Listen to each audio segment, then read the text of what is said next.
வாதம் அப்படின்றதுதான் காற்று. வாக்குவாதம், பிடிவாதம் யாருக்கு இருக்கிறதோ இவங்களுக்கு தெய்வ அருள் இல்லைன்னு அர்த்தம். சமயோசித புத்தி யாருக்கு இருக்கிறதோ, பொறுமை யாருக்கு இருக்கிறதோ இவங்களுக்கு தெய்வ பக்தி உண்டுன்னு அர்த்தம். படையப்பா படம் வந்துச்சு இல்லையா, நீலாம்பரியை நம்ம எடுத்துக்கலாம், அது வாதத்திற்குரிய கேரக்டர். சௌந்தர்யாவை எடுத்துக்கலாம், அது பொறுமையுடைய கேரக்டர். யாருக்கு என்ன கிடைச்சதுன்னு படத்தினுடைய கருத்தியலே நீங்க என்ன பண்ணிக்கலாம்னா தெரிஞ்சுக்கலாம். இது ஒரு எக்ஸாம்பிளுக்காக சொல்ல வரேன்.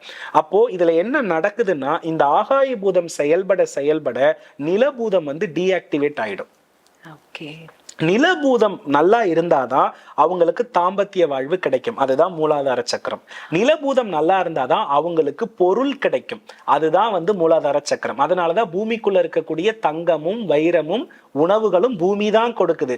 பூமியில நிறைய சத்துக்கள் இருக்கிறது, மனித உடம்பிலும் அதே சத்துக்கள் இருக்கிறது இல்லையா. அதுல ஜிங்க் இருக்கு, நம்ம கிட்டயும் இருக்கு. அதுல பொட்டாசியம் இருக்கு, நம்ம கிட்டயும் இருக்கிறது. அதுல என்னென்ன சத்துக்கள் இருக்கோ அத்தனையும் நமக்கு இருக்கிறது.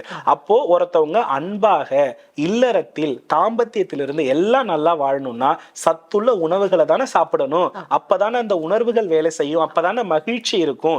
ஒவ்வொரு விட்டமின்ஸோடைய டெஃபிஷியன்சியும் ஒவ்வொரு மூடையும் அஃபெக்ட் பண்ணுதுன்னு நம்ம சொல்றோம் இல்லையா.